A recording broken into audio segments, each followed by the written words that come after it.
बढ़ती मांग को पूरा करने के लिए हैरिसन ने लॉन्च कर दिया है अपना नया फर्नीचर लॉक्स कलेक्शन। अगर मैं आपको वन बाय वन प्रोडक्ट्स की बात करता हूं तो जैसे ये है हमारा फर्स्ट प्रोडक्ट एमपीएल अल्फा, ये है हमारा एमपीएल लॉन्ग लैच, ये है आपका स्लाइडिंग वार्डरोब लॉक और ये है आपका 3 point wardrobe lock and this one is pedestal lock. तो टोटल ये 5 टाइप के लॉक्स हमने अभी लॉन्च करेंगे। तो हम वन बाय वन एक एक करके प्रोडक्ट्स को समझते हैं।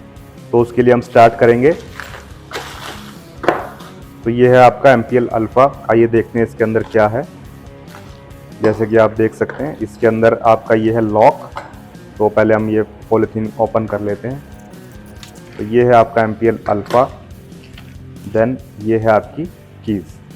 अगर मैं इस लॉक की बात करता हूं तो ये इसका जो मटेरियल है वो है आपका जिंक एलॉय, प्लस इसकी जो कीज़ है आपकी वो रिवर्सिबल कीज़ है, यानी कि आप एक कीज़ को दोनों तरफ से ऑपरेट कर सकते हो। अगर मैं इसको यहाँ से ऑपरेट कर रहा हूँ ऐसे भी वर्क करेगा और अगर उल्टा भी करूँगा तो भी वर्क करेगा। प्लस आपका जो ये एमपीएल अल्फा है ये आपका सूटेबल है 22 mm थिकनेस के लिए। ये है आपका एमपीएल लॉन्ग लैच। अगर मैं इसको अनबॉक्स करूँ तो इसके अंदर भी आपका निकलता है कीज़, लॉक एंड आपका ये क्रैम। तो ये जैसे आप देख सकते हैं इसकी जो लैच है आपकी वो अगर आप ओपन करते हैं तो देख सकते हो ये, इसलिए इसका नाम लॉन्ग लैच रखा गया है। अगर मैं आपको कंपैरिजन के लिए दिखाऊं दूसरे लॉक के साथ में तो आप देख सकते हैं इसकी जो लैच है वो दूसरे के मुकाबले ज़्यादा बड़ी है। ये है आपका एमपीएल अल्फा और ये है आपका एमपीएल लॉन्ग लैच। दोनों ही आपके सूटेबल हैं 22 mm थिकनेस के लिए।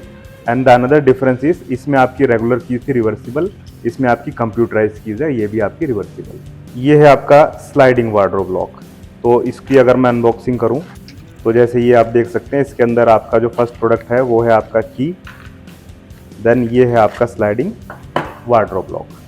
अब इसका भी मटेरियल आपका जिंक एलॉय है एंड इसकी भी कीज आपकी कंप्यूटराइज्ड है। बट इसका डिफरेंस क्या है, इसकी जो लॉकिंग सिस्टम होती है वो आपकी कुछ इस तरीके से होती है।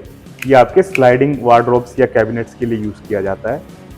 प्लस इसके अंदर दो आपके डोर थिकनेस के हिसाब से प्रोडक्ट है, एक 19 mm के लिए और एक 22 mm के लिए। तो ये है आपका 3 पॉइंट वार्डरोब लॉक्स जो कि आपके लॉन्ग कैबिनेट्स के लिए यूज़ होता है। इसके अंदर जो कंपोनेंट्स आते हैं आपके 2 कंपोनेंट्स आते हैं, एक आपका लॉक आता है, एक आपके कनेक्शंस आते हैं, तीसरा एक और कंपोनेंट आता है जो कि इसकी ये फुल रॉड होती है, जो कि मैं वीडियो में नहीं दिखा सकता आपको। तो अगर मैं इसके पार्ट्स की बात करूं तो ये है आपका इसका सेंट्रल लॉक जो कि आपका सिर्फ सेंटर में वर्क करता है।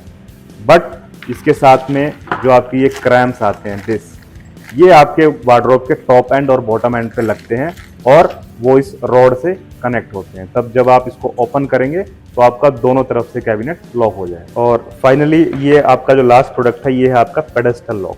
अब पेडेस्टल लॉक्स का यूज होता है आपके मल्टीपल ड्रॉर सिस्टम्स के लिए, जब आप एक ही ड्रॉर को लॉक करते हो और आपकी सारी ड्रॉर ऑटोमेटिकली लॉक हो जाती है। तो उसके लिए आपके साथ में ये इसका एक रॉड आता है, प्लस ये जो लॉक है आपका ये टॉप ड्रॉर में फिट हो। आइए अब इन सभी प्रोडक्ट की हम फिजिकल एप्लीकेशन देखते हैं कि कैसे वर्क करता है। ये है आपका first product MPL long latch और ये है आपका अल्फा। अब इन दोनों में अगर आप कंपैरिजन देखना चाहो तो आप लैच की साइज देख के आपको डिफरेंस समझ आ जाएगा। तो ये दोनों बेसिकली आपके यूज होते हैं ड्रॉर्स के लिए। अब ये जो प्रोडक्ट है आपका ये है वार्डरोब स्लाइडिंग लॉक। जैसे कि मैंने बताया था ये 2 साइज में आता है, 19 mm एंड 22 mm। तो ये आपके स्लाइडिंग कैबिनेट्स में इस तरीके से लॉक होता है। ये वाला जो आपका प्रोडक्ट था ये था आपका 3 पॉइंट वार्डरोब लॉक। अब इसमें जैसा कि मैंने आपको दिखाया था ये था आपका सेंट्रल लॉक, ये आपके थे टॉप एंड बॉटम क्रैम्प्स और ये है वो रॉड जो आपके साथ में कनेक्ट होती है। तो जब आप इसको बाहर से ऑपरेट करते हैं तो ये कुछ इस तरीके से वर्क करता है। सेंट्रल क्रैम आपका सेंटर में लॉक हो जाता है, प्लस ये बॉटम और ये टॉप एंड भी आपका लॉक हो जाता है। एंड फाइनली ये है आपका पेडेस्टल लॉक। तो जैसे मैंने आपको बताया था ये सिर्फ आपके टॉप ड्रॉर से ऑपरेट करता है। तो अगर मैं इसको टॉप ड्रॉर से ऑपरेट करूंगा तो ये ऑटोमेटिकली आपके बॉटम और मिडल ड्रॉर को साथ में लॉक कर देता है। एंड फाइनली ये हमारा जितना भी फर्नीचर करेक्शन लॉक्स है ये सभी आपके टोटली मैन्युफैक्चर्ड हैं बाय मशीन। तो इसमें आपको क्वालिटी से रिगार्डिंग कोई भी इश्यूज नहीं आएगा।